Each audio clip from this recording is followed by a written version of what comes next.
أفلا يتدبرون القرآن ولو كان من عند غير الله لوجدوا فيه اختلافا كثيرا.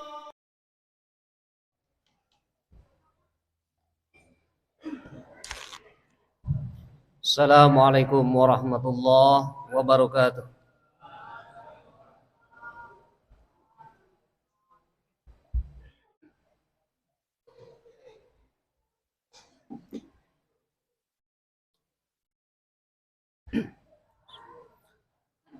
Innal hamdalillah nahmaduhu wa nasta'inuhu wa nastaghfiruh wa na'udzu billahi min syururi anfusina wa sayyiati a'malina. May yahdihillahu fala mudhillalah wa may yudlil fala hadiyalah.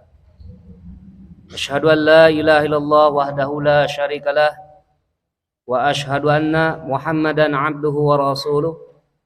Allahumma salli wa sallim ala Muhammadin wa ala alihi wa ashabihi ajma'in, amma ba'd. Wa qala Allah ta'ala a'udzu billahi minasy syaithanir rajim. Ya ayyuhalladzina amanu taqullaha haqqa tuqatih wa la tamutunna illa wa antum muslimun. Ya ayuhan nasu taqu rabbakum alladzi khalaqakum min nafsin wahidah wa khalaqa minha zawjaha wa batha minhuma rijalan katsiran wa nisaa'a wattaqullaha alladzi tasaaluna bihi wal arham innallaha kana 'alaikum raqiba. Ya ayyuhalladzina amanu taqullaha wa qulu qawlan sadida yuslih lakum a'malakum wa yaghfir lakum dhunubakum wa may yuti'illahu wa rasulahu faqad faza fawzan 'azima. Ma'asyiral muslimin, jamaah Jumat rahimakumullah. Puji serta syukur kita panjatkan kehadirat Allah Subhanahu wa taala yang senantiasa melimpahkan dan mencurahkan nikmat serta karunia-Nya. Sampai saat ini kita masih dipanjangkan usia, berada dalam hidayah Allah Subhanahu wa taala, memeluk Islam, satu-satunya agama yang diridhoi oleh Allah Subhanahu wa taala. Innad dina indallahil Islam. Bahkan Allah Subhanahu wa taala menyampaikan, barang siapa yang memilih selain Islam sebagai agama, maka tidak akan pernah diterima di sisi Allah Subhanahu wa taala dan kelak menjadi orang-orang yang merugi. Salawat serta salam semoga senantiasa disampaikan kepada Nabi Muhammad sallallahu alaihi wasallam, keluarganya dan para sahabatnya. Jamaah Jumat rahimakumullah.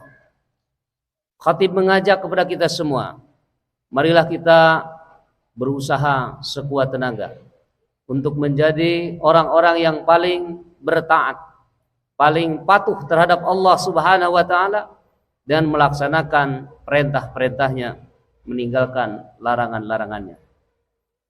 Karena inilah bekal yang paling utama untuk kehidupan dunia serta kehidupan yang paling hakiki kelak di akhirat. Jamaah Jumat rahimakumullah. Mari kita renungkan satu ayat terakhir di dalam surat Al-Fatah. Ayat yang ke-29. Mudah-mudahan ayat ini menjadi nasihat bagi kita semua. Allah Subhanahu wa taala menyampaikan kepada kita semua sifat Nabi Muhammad sallallahu alaihi wasallam sebagai rasul terakhir, juga sifat orang-orang yang menyertainya dari kalangan para sahabat yang diharapkan ini menular, menjadi inspirasi bagi kita semua sebagai orang-orang yang ittiba kepada Rasulullah sallallahu alaihi wasallam. A'udzubillahi minasyaitonir rajim. Muhammadun Rasulullah walladzina ma'ahu asyiddau 'alal kuffar ruhamau bainahum.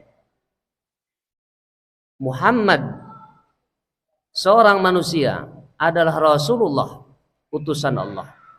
sebagaimana Allah Subhanahu wa taala telah mengutus rasul-rasul sebelumnya. Walladzina ma'ahu, dan orang-orang yang bersama Muhammad Rasulullah ini, yaitu para sahabat yang hidup sejaman bertemu dengan Rasulullah dan ikut ittiba atas risalah dakwah yang telah dibawanya. Asyidda'u 'alal kufar, memiliki sikap yang tegas terhadap orang-orang kufar. Ruhamau bainahum, memiliki kasih sayang yang sangat terhadap sesama mereka, sesama di antara para sahabat kaum mukminin. Tarahum ruk'an sujjadan yabtaguna fadlan minallah wa ridwana. Engkau melihat mereka senantiasa melaksanakan ruku dan sujud untuk mencari karunia Allah Subhanahu wa taala dan mencari keridhaannya. Simahum fi wujuhihim min asaris sujud. Tanda-tanda nampak pada mereka di wajah-wajahnya sebagai kesan bekas dari sujud mereka. Kemudian Allah Subhanahu wa taala melanjutkan, masaluhum dzalika masaluhum fit Taurat wa masaluhum fil Injil. Yang demikian itu pernah diumpamakan oleh Allah Subhanahu wa taala di dalam Taurat, demikian juga di dalam Injil, kitab-kitab yang pernah diturunkan Allah Subhanahu wa taala kepada rasul-rasul sebelumnya. Sebagai bukti bahwa sifat-sifat mereka itu estafet bersama orang-orang beriman sebelumnya terhadap rasul-rasul sebelum diutus Nabi Muhammad SAW. Jamaah Jumat rahimakumullah.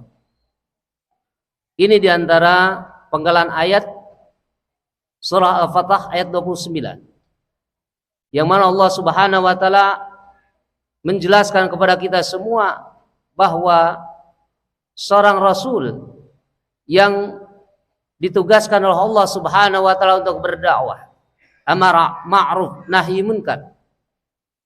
Demikian juga para sahabat yang mengikuti Rasulullah SAW memiliki sikap yang pertama, asyidda'u 'alal kufar, tegas, keras terhadap orang-orang kufar.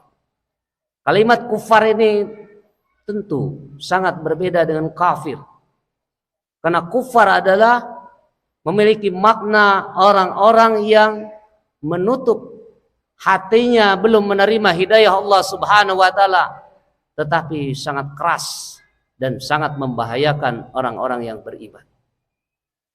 Sementara orang-orang kafir secara umum adalah orang-orang yang hatinya belum menerima hidayah dari Allah Subhanahu wa taala. Di antara mereka ada yang bisa hidup berdampingan dengan orang-orang yang beriman. Demikian juga dari sejak Rasulullah SAW diangkat menjadi rasul, tidak setiap orang-orang kafir itu membahayakan orang-orang yang beriman. Tapi sifat asyidda'u ini tegas terhadap orang kafir yang sangat membahayakan orang-orang yang beriman. Ruhamau bainahum, memunculkan sikap kasih sayang yang sangat terhadap sesama mukmin. Ini adalah dua sifat yang luar biasa dan istimewa yang dimiliki oleh Rasulullah dan para sahabat. Jamaah Jumat rahimakumullah. Kalimat ini Allah Subhanahu wa taala sekaligus menjelaskan kepada kita semua dari mana lahir sikap asyidda'u 'alal kufar ruhamau bainahum. Maka kita bisa melihat dari kalimat setelahnya, yaitu berangkat dari solat yang lurus. Tarahum ruk'an sujjadan yabtaghuna fadlan minallahi wa ridwan. Rasulullah SAW demikian juga para sahabat menegakkan solat dengan motivasi dua. Yang pertama, yabtaghuna fadlan minallah, senantiasa berkeinginan yang sangat mendapatkan surga dari Allah Subhanahu wa taala. Dia salat termotivasi ingin mengejar surga. Karena surga adalah di antara yang dijanjikan oleh Allah Subhanahu wa taala kepada orang-orang yang melaksanakan ibadah sholat secara khusus.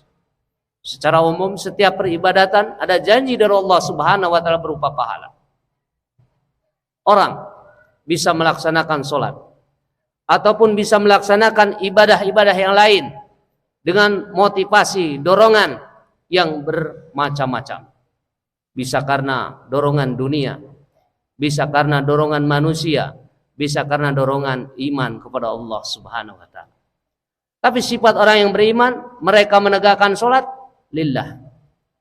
Semata-mata mereka yakin apa yang ada di sisi Allah Subhanahu wa taala, yaitu al-jannah, surga. Yang kedua waridwana, mencari keridhaan, kerelaan, mahabbah dari Allah Subhanahu wa taala.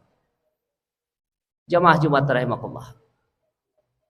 Dan kalau kita lihat lebih jauh, kalimat-kalimat lanjutan dari ayat 29 ini adalah pondasi kekuatan yang akan Allah Subhanahu wa taala berikan kepada orang-orang yang beriman, baik kepada para sahabat maupun kepada orang-orang yang beriman setelahnya.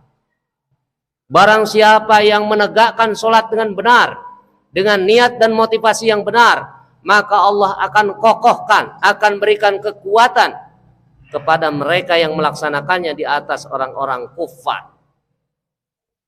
Allah katakan, yang demikian itu seperti sebuah tanaman yang menumbuhkan tunas.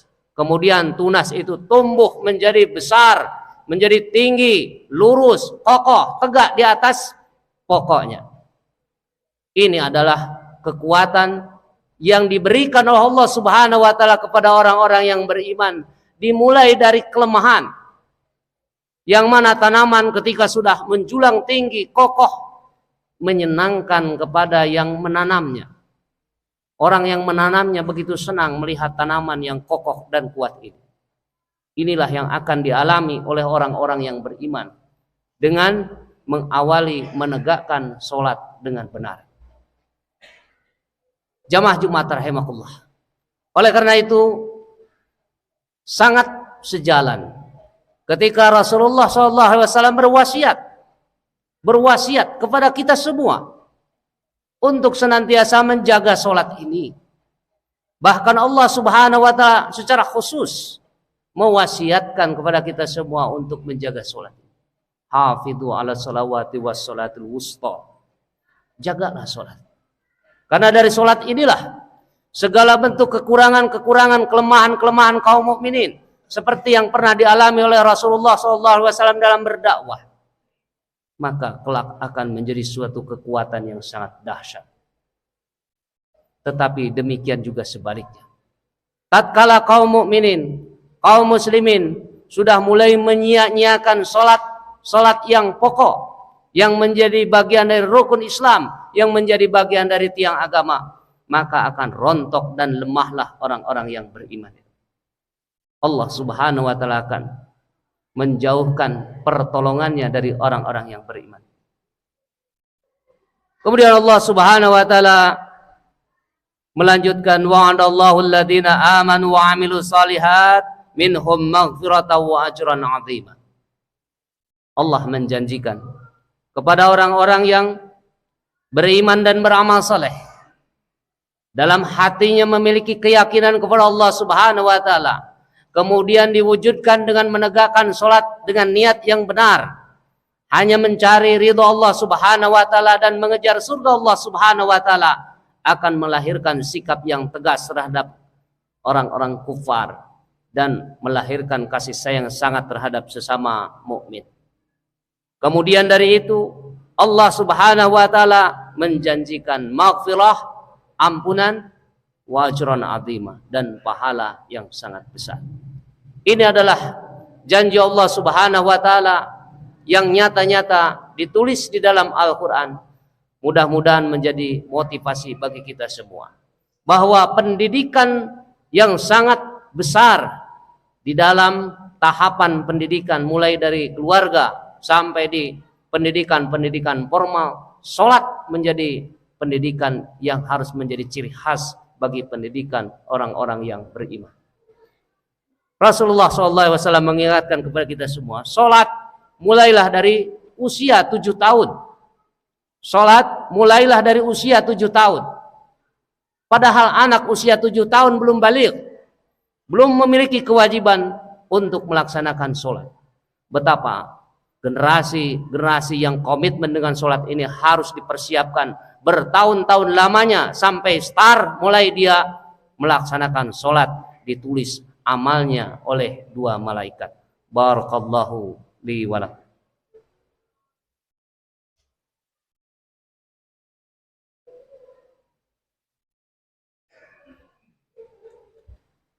Alhamdulillahilladzi hadana lihada wa ma kunna linahtadiya laula an hadanallah. Asyhadu an la ilaha illallah wahdahu la syarikalah wa asyhadu anna Muhammadan abduhu wa rasuluh. Allahumma salli wa sallim ala Muhammadin wa ala alihi wa ashabihi ajma'in, amma ba'd. Jamaah Jumat rahimakumullah. Dengan satu ayat saja Allah menceritakan tentang kekuatan yang dapat diraih oleh orang-orang yang beriman melalui sholat. Lalu bagaimana jadinya jika seorang mukmin melaksanakan berbagai macam ibadah ritual sekalipun saum Ramadan, sholat secara bergandengan? Kekuatan apa yang bisa diraih oleh orang-orang yang beriman sebagai bentuk pertolongan dari Allah Subhanahu wa taala? Ini adalah bagian dari asar, kesan, bekas dari ibadah. Bahwa setiap ibadah ritual akan memberikan kesan dampak terhadap jiwa seseorang. Kalau kita buka di antara sebagian tafsir, simahum fi wujuhihim min asaris sujud, di antaranya adalah di dunia orang-orang yang benar melaksanakan sholatnya akan menampilkan sikap khusyuk kepada Allah Subhanahu wa taala. Dia sudah tidak peduli lagi dengan pandangan, penilaian, pujian dari manusia. Kebaikan-kebaikannya ibtigha mardatillah, hanya mengharap ridho Allah Subhanahu wa taala. Yang kedua, akan menampilkan sikap komitmen yang tegas, memisahkan antara yang benar dan yang salah. Sebagaimana Allah katakan dalam Al-Quran, inna sholata tanha anil fahsyai wal munkar. Orang-orang yang benar komitmen dengan sholatnya, dia akan betul-betul mawas diri, menjauhkan diri dari perbuatan keji dan munkar. Dia akan betul-betul menumbuhkan semangat kebaikan-kebaikan yang lainnya. Kemudian nanti di akhirat, orang-orang yang benar melaksanakan sholatnya adalah orang-orang yang akan mendapatkan karunia dari Allah Subhanahu wa taala. Wajah-wajah mereka akan memancarkan cahaya yang sangat putih. Demikian yang dijelaskan para ulama. Dan bagaimanakah jadinya jika seorang mukmin melaksanakan setiap ibadah mahdhah kepada Allah Subhanahu wa taala dengan niat yang benar-benar tulus. Bukan hanya sholat, tetapi saum Ramadannya, zakatnya, hajinya, seluruhnya. Ini adalah kekuatan yang diberikan Allah Subhanahu wa taala kepada kaum mukminin. Jamaah Jumat rahimakumullah, mudah-mudahan Allah Subhanahu wa taala menganugerahkan kita semua hidayah yang sempurna. Hidayah dinul Islam, serta Allah Subhanahu wa taala memberikan taufik, rasa hasrat yang kuat untuk senantiasa berada dalam kebenaran sesuai dengan petunjuk dinul Islam. Marilah kita berdoa kepada Allah Subhanahu wa taala. A'udzubillahi minasyaitonir rajim. Bismillahirrahmanirrahim. Innallaha wa malaikatahu yusholluna 'alan nabi ya ayyuhalladzina amanu shallu 'alaihi wa sallimu taslima.